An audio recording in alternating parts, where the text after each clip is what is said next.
they don't say a word.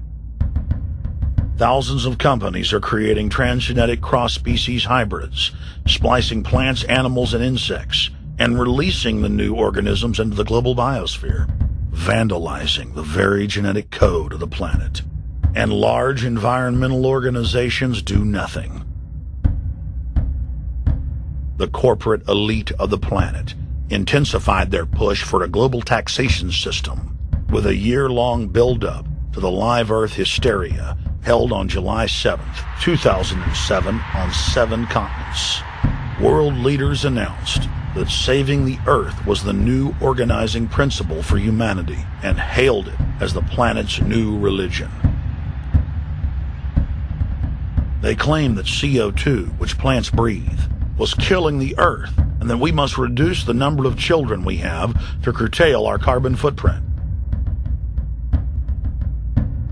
Countries across the world marked the day by passing new carbon tax schemes and raising taxes on gasoline, natural gas, and electricity. It is a scientific fact that the sun is the main driver of planetary climate, and the measurements are clear. The sun is becoming hotter, brighter. It has been slowly increasing thermal output in the last 100 years, causing warming not just on Earth, but throughout the solar system. But the scientific facts and even the order of the planets didn't matter to one of the chief organizers of Live Earth, David Mayer de Rothschild, heir to the British arm of the Rothschild fortune, when we spoke to him. When I called Rothschild on the order of the planets, he just laughed, thinking the audience wouldn't get it. He continued to count on the population's ignorance and claimed that the global warming lobby has nothing to do with carbon taxes. I guess he hadn't spoken with his good personal friend, Al Gore. Global warming, the time for debate is over. I think what you have to realize is that being environmentally sensitive and making money aren't mutually exclusive. There's a lot of money to be made in addressing this issue. But you guys are gobbling up all the world's concern to just simply line your pockets and make kids read your book in schools and do all this. It's a business, just like you said, Rothschild. It's not. Do you think I make any money out of this? It's the same thing. It's the same thing your your money-changing ancestors did. They're in Germany, Red Shield, and I'm calling you out, Red Shield. We know it's a scam. A pollution-based tax system, principally CO2. We're causing it mainly, vast majority of it. The consequences are bad and will be catastrophic unless we act. The polar ice caps of Mars are receding at several miles a year, much faster than ours, and that the moons of Saturn and Jupiter are melting. In fact, several of their moons were ice and are now liquid seas. Now, how are SUVs causing that, David Rothschild? That's because those planets are closer to the sun, my friend. No, Jupiter and Saturn are not closer to the sun. Neither is Mars. Yes, sir. I think you'll find, right, that the very simple matter, and what I wanted to say, and this is my final point, forget your taxation theory, because actually it's not taxation. Put a price on the carbon. A tax is the best way. Cap and trade can also do it.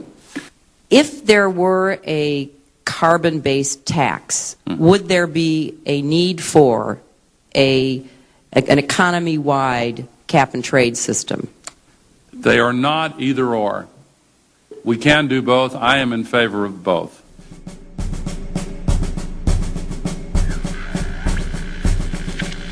The architects of the New World Order are in a race to complete the structure of world government so they can suppress the independent development of technologies that threaten their monopoly of power, while at the same time steering new developments in the direction the architects chart for humanity. The technocrats call their governing system the final revolution, because in the past, empires were enforced militarily. Now enforcement is primarily psychological and economic, and society itself is a construct of the elite who operate outside the controlled paradigm and control the civilization within, just as a child maintains the environment of a fish tank. We are like lab rats, living out our entire existence, never questioning the confines of the cage or the scientists who experiment on us. New World Order engineers have hijacked human destiny.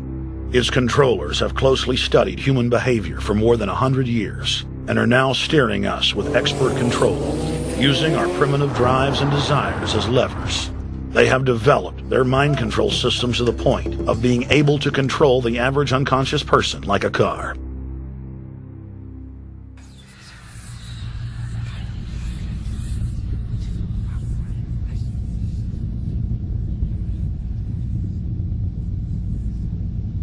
Eugenics dominated the 20th century.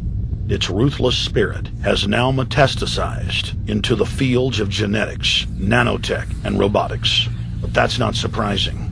From their inception, all three disciplines have been dominated by eugenicists.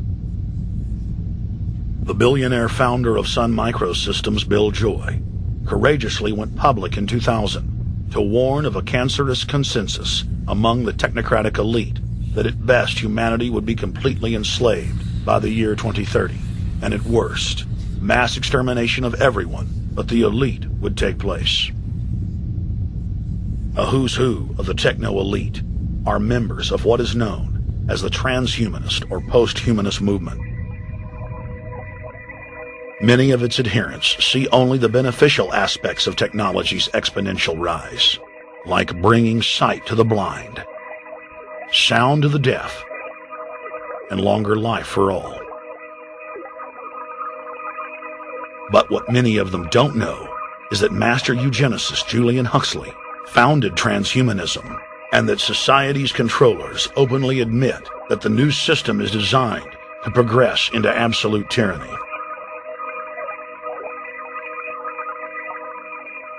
Leading transhumanist Ray Kurzweil boasts that technological advancements will allow those that can afford it to live forever, but admits that most won't be able to keep up with the new master race. The drive for world government is now all about who will control and have access to radical life extension systems. Biological evolution is too slow for the human species. Over the next few decades, it's going to be left in the dust. Transhumanists believe that they will attain the fountain of youth by merging with technology. Now, it may be within their reach. Decades ago, transhumanists said that if you did not accept augmentation or enhancements, you would no longer be able to get jobs. And now it's happening today. The elite who occupy the commanding heights of digital reality are suicidal nihilists. Suicidal nihilists know that there is no longer any substantive purpose to their willing, but they would always prefer to go on willing than not to act at all.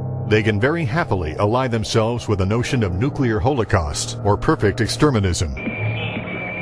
Technology has become so powerful in its capacity for destruction that free humanity cannot afford to let psychopathic technocrats with delusions of grandeur repeat the mistakes of their forebears, because it is highly probable that this time they may destroy everything, including themselves in their mad rush for godhood.